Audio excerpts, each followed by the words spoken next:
আমন্ত্রণ দীপ্ত সংবাদের সাথে আছে আমি তারান্নুম জুথি। শুরুতেই জানাবো নিটোল টাটা সংবাদ শিরোনাম। দেশ বিক্রি নয়, তিস্তা নিয়ে গ্রহণযোগ্য প্রস্তাব বিবেচনা হবে, সংবাদ সম্মেলনে বললেন প্রধানমন্ত্রী। আজকে ইউরোপের দিকে তাকান, সেখানে কোনো বর্ডারই নাই, কিছুই নাই। তাহলে কি একটা দেশ আরেকটা দেশের কাছে বিক্রি করে দিয়েছে? আলোচিত মতিউরের প্রথম স্ত্রীর নামেও বিপুল সম্পত্তি, বিভিন্ন জেলায় জমি ও রিসোর্টের সন্ধান। চিত্রনায়িকা পরিমণির সঙ্গে পুলিশ কর্মকর্তা সাকলাইনের অবৈধ সম্পর্কের জেরে হারাতে যাচ্ছেন চাকরি। প্রমত্তা পদ্মার বুকে স্বপ্নের সেতু চালুর 2 বছর, টোল আদায় হয়েছে 1648 কোটি টাকা।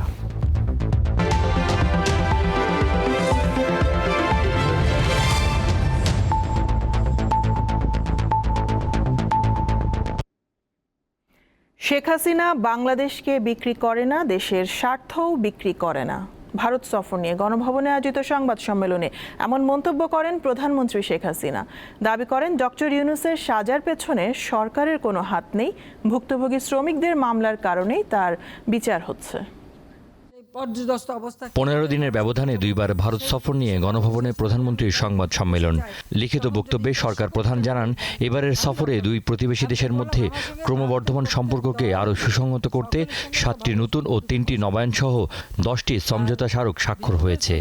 সংবাদ সম্মেলনে প্রধানমন্ত্রী বলেন, বাংলাদেশের মানুষের সুবিধার্থে আর ব্যবসা বাণিজ্য ও যোগাযোগ প্রসারে মিত্রশক্তি ভারতকে রেলপথে ট্রানজিট সুবিধা দেওয়া হয়েছে। আজকে ইউরোপের দিকে তাকান, সেখানে কোনো বর্ডারই নাই, কিছুই নাই। তাহলে কি একটা দেশ আরেকটা দেশের কাছে বিক্রি করে দিয়েছে? এরপর বিক্রিটা হয় কিভাবে, সেটাই তো আমার প্রশ্ন। আসলে যারা এটা বলে তারা নিজেই ভারতের কাছে বিক্রি করা। কারণ আমরা তো দেখেছি যখন মিলিটারি ডিক্টেটরে এসেছে, জিয়া, এরশাদ, খালেদা জিয়া উপর দিয়ে ভারত বিরোধী কথা বলেছে আর ভারতে যেয়ে তাদের পা ধরে বসে থেকেছে। এগুলো আমার নিজের দেখা জানা। তিস্তা প্রকল্প নিয়ে ভারত ও চীন 2 দেশের প্রস্তাবে বিবেচনা করা হবে বলে জানিয়ে প্রধানমন্ত্রী বলেন, যে প্রস্তাব গ্রহণযোগ্য হবে সেই প্রস্তাব নিয়ে এগোবে বাংলাদেশ। তো ভারত যদি আমাদের তিস্তা প্রজেক্টটা করে দেয়, তাহলে আমাদের সব সমস্যাই তো সমাধান হয়ে গেল। তো সেটাই আমার জন্য সব বেশি সহজ হলো না? আপনারা নিজেই বিবেচনা করে দেখেন। কাজে ভারত যখন এগিয়ে আসছে, আমরা এটাই মনে করি যে ভারতের সাথে যদি আমরা এই তিস্তা প্রজেক্টটা করি, সেটা আমার দেশের এই পানি নিয়ে আর প্রত্যেকদিন প্যাঁ করতে হবে না, আমরা সেই সুবিধাটা পাবো। ডক্টর ইউনূস প্রসঙ্গে শেখ হাসিনা বলেন, তার বিরুদ্ধে মামলা হওয়ার পর কিছু টাকা তিনি শোধ করেছেন, আর এটাই প্রমাণ করে তিনি ট্যাক্স ফাঁকি দিয়েছেন। এই যে বিদেশে বিদেশে এত বিনিয়োগ করে বেরিয়েছে, টাকাটা কোত্থেকে আসছে? কার টাকা? কিভাবে কামাই করেছে এই টাকাটা? এটা বিনিয়োগ কীভাবে হলো? সে প্রশ্নটা কি কেউ করেছে কখনো? শেখ হাসিনা কারোর সাথে জেলাসি করে না। Sheikh Hasina father of the নেশনের মেয়ে, বঙ্গবন্ধু শেখ মুজিবের মেয়ে। অন্তত এই জায়গাটায় কেউ আসতে পারবে না, আর সেটাই আমার গর্ব। কিছু মানুষ অসৎ পথে এত অর্থ বানিয়ে ফেলে, পরে একটা সময় দেশ ছেড়ে পালিয়ে যেতে হয় জানিয়ে প্রধানমন্ত্রী বলেন, এগুলো করে কোনো লাভ নেই। ওই 98 সেই সময়। নাজমুল হোসেন, দীপ্ত সংবাদ, ঢাকা। রাজনীতিকরা নয়, সরকারি কর্মকর্তারাই দুর্নীতিতে বেশি জড়িয়ে পড়ছেন, এমন মন্তব্য করেছেন আওয়ামী লীগের যুগ্ম সাধারণ সম্পাদক মাহবুবুল আলম হানিফ। তাদের দুর্নীতি রোধে সরকারি কর্মচারী আইন 2018 সংস্কারের প্রস্তাবও দিয়েছেন তিনি। আর আওয়ামী লীগের সভাপতিমণ্ডলীর সদস্য শেখ ফজলুল করিম সেলিম বলেন, শেখ হাসিনা নয়, বিএনপি দেশ বিক্রি করে পাকিস্তান বানিয়ে দিতে পারে। বিকেলে সংসদে বাজেট নিয়ে আলোচনায় এসব কথা বলেন তারা। আমরা দেখি জাতীয় পর্যায়ে একজন জনপ্রতিনিধির বিরুদ্ধে ফৌজদারি যদি মামলা হয়, তাকে গ্রেপ্তারের জন্য কারো পারমিশন লাগে না। অথচ একজন সরকারি কর্মকর্তা কর্মচারী একই ধরনের যদি অভিযোগে তার বিরুদ্ধে মামলা হয়, তাকে গ্রেপ্তার করতে হলে তার ঊর্ধ্বতন কর্তৃপক্ষের প্রমাণোদন লাগবে। এই যে সরকারি কর্মচারী আইন 2018, এটাই এই ধরনের কর্মকর্তাদেরকে দুর্নীতি এবং অপরাধ করতে উৎসাহিত করেছে। শেখ হাসিনা বঙ্গবন্ধুর কন্যা, সে দেশ কোনোদিন বিক্রি করতে পারে। তোরা বিক্রি করে তো পাকিস্তান বানায় দিতে পারিস। শেখ হাসিনা ত্যাগের রাজনীতি করে। দুর্নীতির অভিযোগ মাথায় নিয়ে বিদেশে পালিয়ে যাওয়া পুলিশের সাবেক প্রধান বেনজির আহমেদের 1-2টি নয় 7টি পাসপোর্টের সন্ধান পেয়েছে দুর্নীতি দমন কমিশন। নজিরবিহীন জালিয়াতির মাধ্যমে এইসব পাসপোর্ট বানানো হয় বলে জানিয়েছে সংস্থাটি। আর এই ঘটনা অনুসন্ধানের অংশ হিসেবে পাসপোর্ট অধিদপ্তরের 15 জন কর্মকর্তাকে জিজ্ঞাসাবাদ করেছে দুদক। মঙ্গলবার সকাল 11:30 থেকে তাদের জিজ্ঞাসাবাদ করা হয় সেগুনবাগিচার দুদকের প্রধান কার্যালয়ে। জানা গেছে, বেনজির পুলিশ পরিচয়ে যেসব পাসপোর্ট আড়াল করেছেন, শুরু থেকেই তিনি সরকারি চাকরিজীবী পরিচয়ে অফিসিয়াল পাসপোর্ট করেননি। এমনকি বেসরকারি চাকরিজীবী পরিচয়ে সাধারণ পাসপোর্ট তৈরির ক্ষেত্রেও আশ্রয় নিয়েছেন নজিরবিহীন জালিয়াতির। কিন্তু নবায়নের সময় ধরা পড়লে কার্যক্রম আটকে দেয় পাসপোর্ট অধিদপ্তর। সে সময় তিনি র্যাবের মহাপরিচালক থাকায় অবৈধ প্রভাব খাটিয়ে এসব ম্যানেজ করেন বেনজির।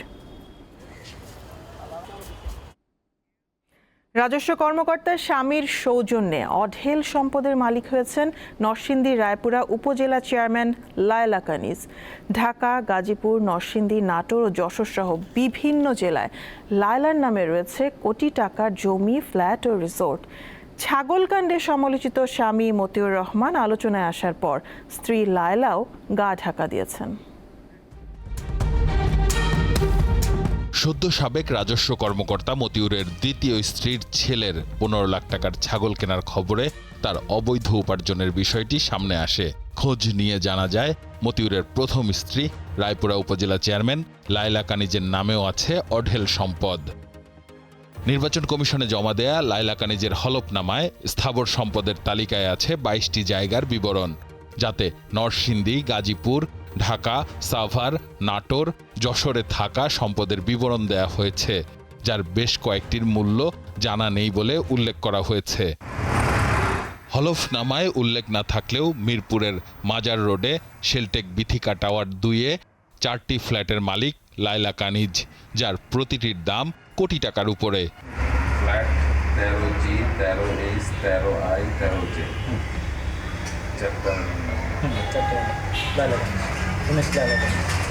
মানে উনি মালিক চেনেন? ম্যাডামের সাথে আমার দেখা হয় না, ওনার ড্রাইভার আসছে, তার সাথে কথা হয়েছে, আর ওনার ম্যানেজার আছে পার্সোনাল, উনি আর কি সবগুলো দেখছেন।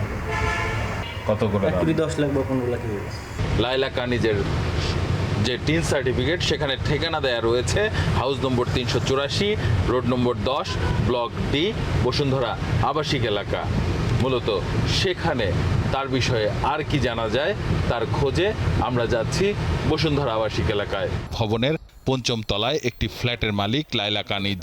এখানে দীর্ঘদিন থাকলেও এখন থাকেন না।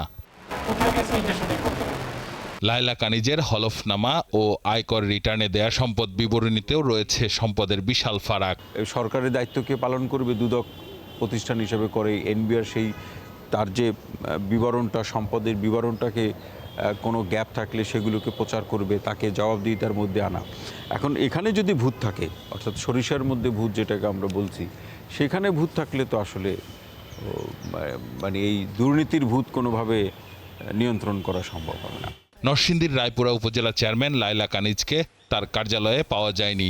স্থানীয়দের অভিযোগ, অর্থ আর স্বামীর প্রভাব খাটিয়ে রাজনীতিতে অবস্থান করেছেন লায়লা। আমাদের উপজেলা চেয়ারম্যান মহোদয় প্রথম থেকেই কিন্তু উনি যে রেগুলার অফিস করতো এরকম না, আসতো, কিছু সময় অফিস করতো, চলে যেত। অনেক সময় আমার সঙ্গে দেখাও হতো না, অনেক সময় সিঁড়িতে উঠতে নামতে হয়তো দেখা হতো। আর আসলে ওনারা তো বড়লোক মানুষ, অনেক পয়সাওয়ালা মানুষ, আমরা সাধারণ মানুষ। আওয়ামী লীগকে সুসংগঠিত করার জন্য, আমাদের কর্মী বাহিনীদেরকে সেট করার জন্য বিভিন্ন চেয়ার তো তৈরি করে রাখছে। সেই চেয়ারে যদি অন্য লোকেরা বসে, স্বাভাবিক কারণে আওয়ামী লীগের মধ্যে একটা বিভ্রান্তি আসবে। আর এটার মূল নায়ক হল রাজনীতির আমাদের আছে।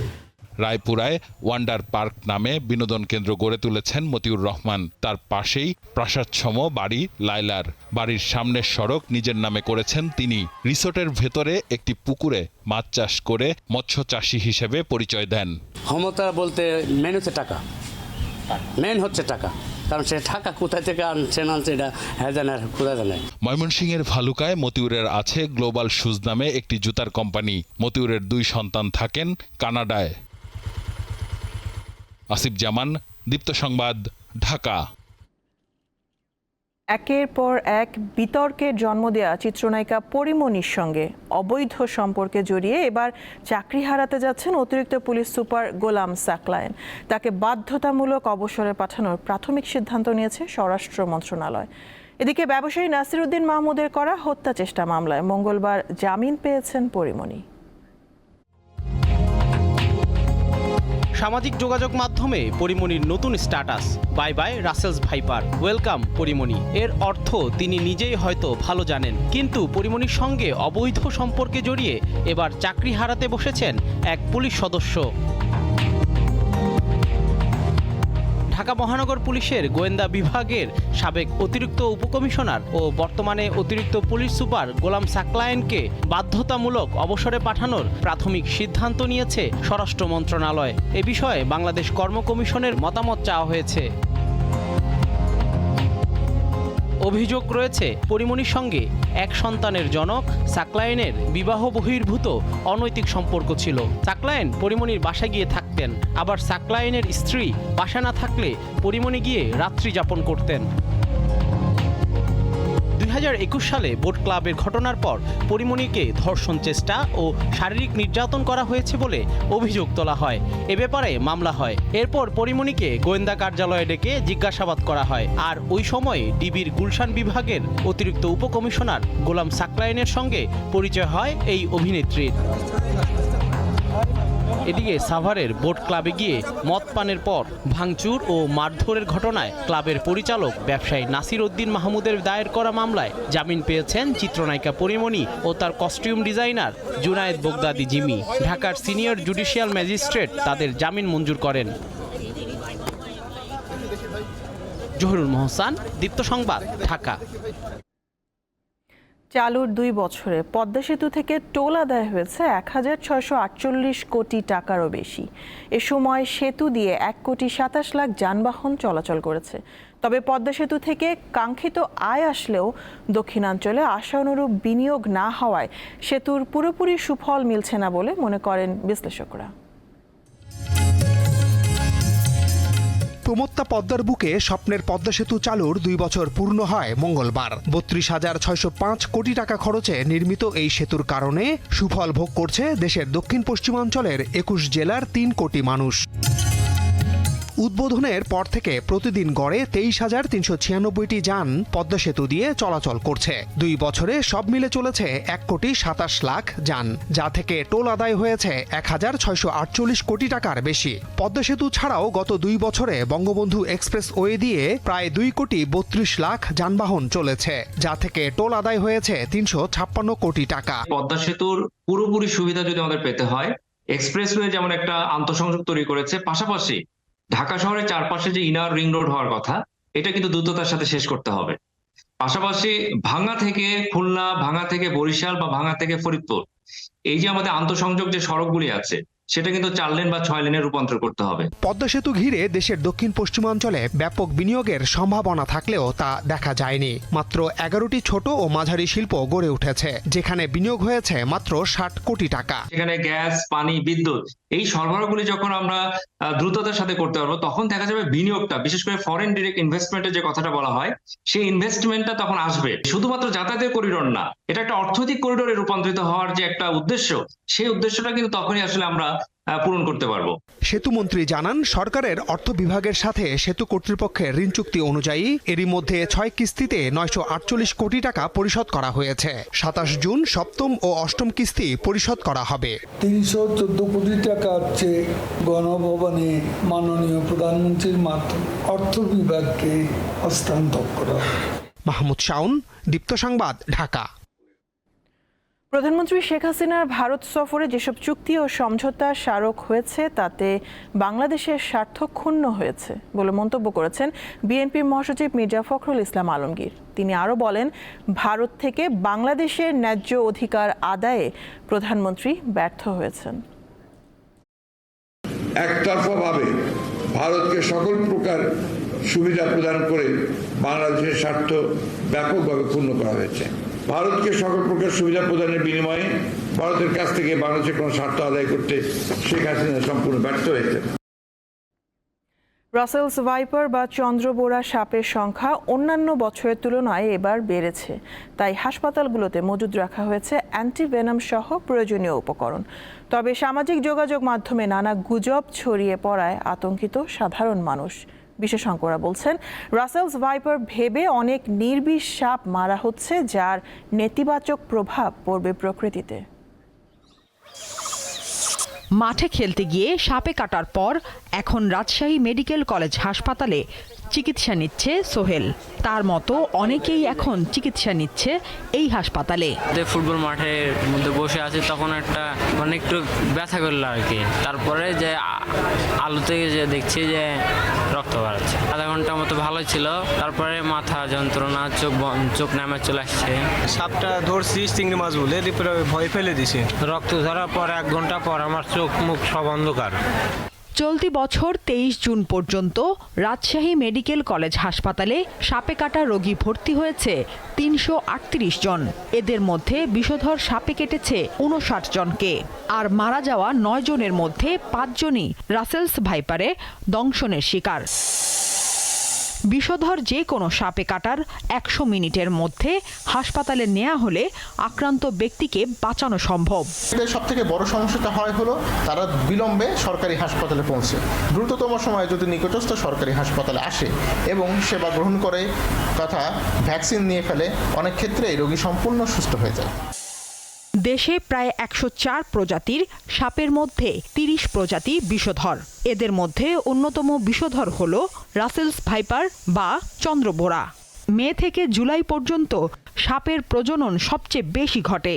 তবে রাসেলস ভাইপার নিয়ে সামাজিক যোগাযোগ মাধ্যমে বিভিন্ন গুজব ছড়িয়ে পড়ছে বলে জানায় সাপ বিশেষজ্ঞরা। রাসেলস ভাইপার তীরে এসে কামড় দেয় বা রাসেলস ভাইপারের কামড় দিলে বাংলাদেশে কোনো চিকিৎসা নেই বা এটার মৃত্যু অনিবার্য, এই যে বিষয়গুলো, এই তথ্যগুলো একদমই সম্পূর্ণ ভুল এবং এই তথ্যের কারণে মানুষ প্যানিক হয়ে পড়ছে। এবং গত কয়েকদিনে আমরা যে রাসেলস ভাইপার বলে আমাদেরকে কল দেওয়া হয়েছে সাপ উদ্ধারের জন্য, সেখানে যে দেখেছি সবগুলোই প্রায় নির্বিষ সাপ। গবেষণা বলছে দেশে প্রতি বছর 4,03,000 মানুষ সাপের দংশনের শিকার। তাদের মধ্যে মারা যায় 7,500 মানুষ। দীপ্ত, বার্তাকক্ষ। ঝুঁকি সত্ত্বেও বান্দরবানে ক্রমশ বাড়ছে বিভিন্ন পাহাড়ের পাদদেশে বসবাস। এসব বাসিন্দাদের অন্যত্র সরিয়ে নেওয়ার নানা কার্যক্রমের কথা বলা হলেও তা সীমাবদ্ধ রয়েছে কাগজ কলমে।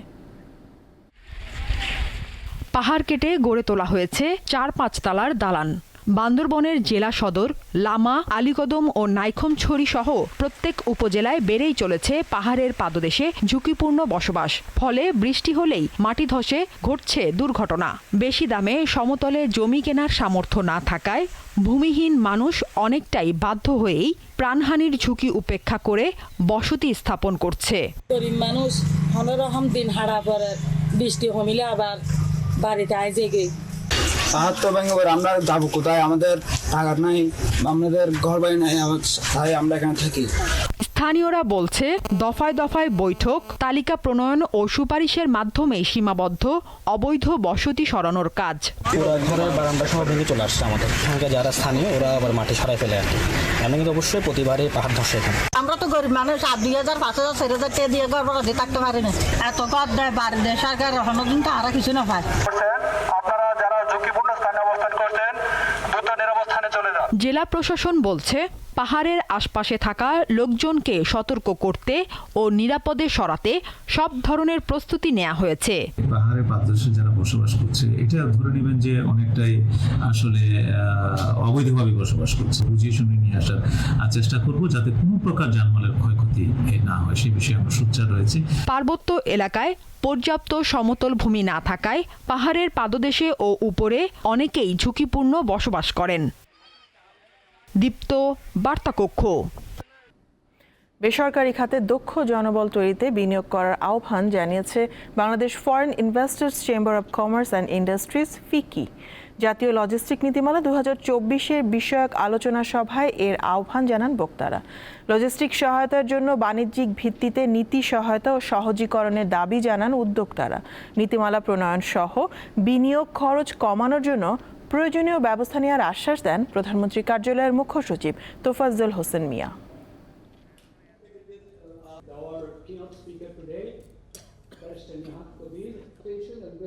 infrastructure and building a transportation network. He is the Vice Chairman. লাইনে ত্রুটির কারণে ময়মনসিংহ নেত্রকোনায় তিতাসে গ্যাস সরবরাহ অনির্দিষ্ট সময়ের জন্য বন্ধ রয়েছে। সোমবার রাত 11টা থেকে গ্যাস পাচ্ছেন না ময়মনসিংহ ও নেত্রকোনার গ্রাহকরা। এর আগে ত্রিশালের নারায়ণপুর গ্রামে ঢাকা ময়মনসিংহ সঞ্চালন পাইপ ক্ষতিগ্রস্ত হয়। একটি বেসরকারি প্রতিষ্ঠান ভবন নির্মাণ কাজের পাইলিং করতে গেলে গ্যাস লাইনে আঘাত লাগে। এতে ছিদ্র দিয়ে গ্যাস বের হয়ে যাওয়ায় রাত থেকে 2 জেলায় গ্যাস সরবরাহ বন্ধ থাকে।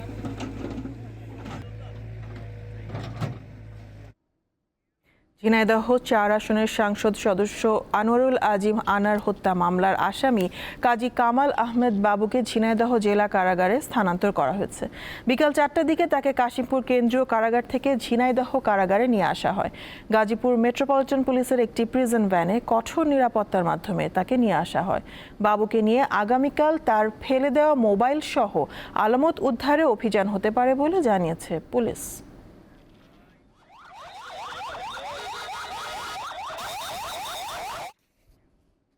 অর্থ মন্ত্রণালয়ের জারিকৃত পেনশন সংক্রান্ত বৈষম্যমূলক প্রজ্ঞাপন প্রত্যাহারের দাবিতে অর্ধদিবস কর্মবিরতি ও অবস্থান কর্মসূচি পালন করেছেন জাহাঙ্গীরনগর বিশ্ববিদ্যালয়ের শিক্ষকরা। দুপুর 12টা থেকে 1টা পর্যন্ত চলা কর্মসূচি থেকে শিক্ষকরা দ্রুততম সময়ের মধ্যে তাদের দাবি মেনে নিতে সরকারের প্রতি আহ্বান জানান। অন্যথায় কেন্দ্রীয় কর্মসূচির অংশ হিসেবে তারাও আন্দোলন চালিয়ে যাওয়ার ঘোষণা দেন।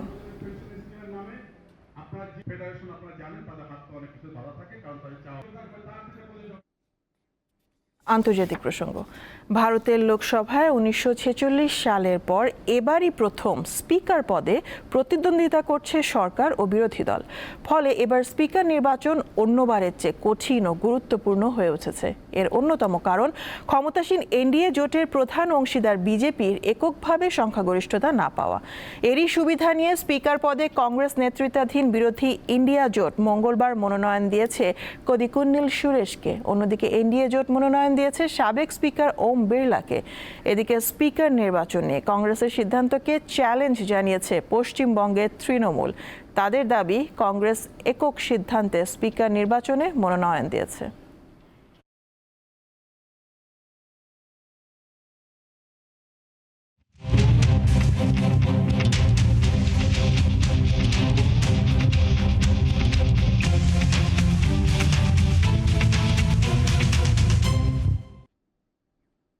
হতাশাজনক ফল নিয়ে এবারে টি-20 বিশ্বকাপ মিশন শেষ করলো বাংলাদেশ দল। বাঘের গর্জন নয়, বরং আফগান উত্থান দেখতে হলো শান্ত বাহিনীকে। এ নিয়ে ক্রিকেট ভক্তরা হতাশ ও ক্ষুব্ধ। এই অবস্থা থেকে ঘুরে দাঁড়াতে মানসম্পন্ন ঘরোয়া টি-20 টুর্নামেন্ট শুরুর পরামর্শ সাবেক ক্রিকেটারদের। কথায় রয়েছে, পারিব না এই কথাটি বলিও না আর, কেন পারিবে না তাহা ভাবো একবার। 5 জনে পারে যাহা, তুমিও পারিবে তাহা, পারো কি না পারো করো যতন আবার, একবারে না পারিলে দেখো শতবার। কিন্তু শতবারও না হলে কি করতে হবে তা নিয়ে কিছু লিখেননি কালীপ্রসন্ন ঘোষ। আর বাংলাদেশ ক্রিকেট দলের কতবারের চেষ্টায় আন্তর্জাতিক পর্যায়ে অর্জন আসবে তা নিয়ে ভক্তরা হতাশ ও দুশ্চিন্তায়। দুঃখ মানে কি বলার বাইরে, মানে ক্রিকেট টিম বাংলাদেশের সাপোর্ট করা মানে অনেক কষ্ট লালন করতে হয়। একটা পরিস্থিতি, আমরা বাঙালি তো আমাদের আবেগটা একটু বেশি কাজ করে, কারণ আমরা বাঙালি, আমরা যেটুকু আমাদের প্লেয়াররা না পারে তার থেকে বেশি আমরা আশা করি। আফগানিস্তানের বলাররা ব্যাটসম্যানদেরকে রিড করে বল করতে পারে, আর আমাদের ব্যাটসম্যানদের সবচেয়ে ল্যাকিংস হচ্ছে তারা বলারদের রিড করে ব্যাটিংটা করতে পারে না বা হার্ড হিটিংটা করতে পারে না। টি-20 বিশ্বকাপকে ঘিরে কোচ হাতুড়ুর মস্তিষ্কে কী ছিল সেটা তিনি ভালো বলতে পারবেন। তবে দীর্ঘদিন ধরে ক্রিকেট খেলা বাংলাদেশ দলের এখন কি লক্ষ্য হওয়া উচিত, এমন প্রশ্ন ছিল সাবেক জাতীয় দলের ক্রিকেটারের কাছে। আমার মনে হয় আমরা যদি খুব ভালো উইকেটে 2টি টি-20 টুর্নামেন্ট করতে পারি শুধু দেশি প্লেয়ারদের নিয়ে, এখান তো উত্তরণের একটা বড় পথ সেটাই। কারণ টি-20 এমন একটা খেলা, এটা প্র্যাকটিস করে আসলে স্কিল ডেভেলপ করা যায় না। আপনার টি-20 খেলেই আপনার টি-20 সুলভ ব্যাটিংটা করতে হবে। টিম ম্যানেজমেন্ট নিয়েও কথা বলেন তিনি। টিম ম্যানেজমেন্ট যারা, যেটা আমরা বলে থাকি, কে কোথায় ব্যাট করবেন, কাকে কীভাবে খেলাবেন, সেটা সাধারণত তারাই করে থাকেন সিলেক্টরদের সাথে আলোচনা করে। কিছু সিলেক্টর আলোচনা করেন, বাট লাস্ট কল তাদেরই হয়।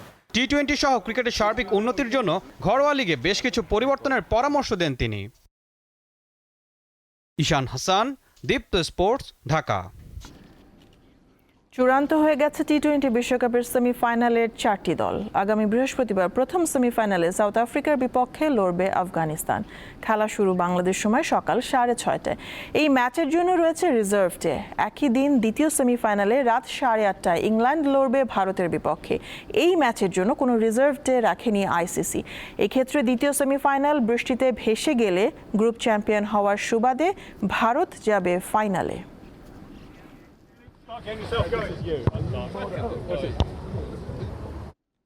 টি-20 বিশ্বকাপে আফগানিস্তানের কাছে বাংলাদেশের হারের পর অস্ট্রেলিয়ার সেমির স্বপ্ন শেষ হয়ে গেছে। এরপরই আন্তর্জাতিক ক্রিকেট থেকে অবসরের ঘোষণা দেন Aussie opener David Warner. Bharat ও আফগানিস্তানের বিপক্ষে হারের ফলে অস্ট্রেলিয়া টি-20 বিশ্বকাপ যাত্রা শেষ হয়েছে সুপার 8 থেকেই। তাই ভারতের বিপক্ষে ম্যাচই ডেভিড ওয়ার্নারের খেলা শেষ আন্তর্জাতিক টি-20 ম্যাচ হয়ে থাকলো। অজিদের হয়ে 110টি টি-20 খেলে 3,277 রান করেন ওয়ার্নার। 3 ফরম্যাট মিলিয়ে প্রায় 19,000 রান রয়েছে তার নামের পাশে, সঙ্গে রয়েছে 49টি সেঞ্চুরিও।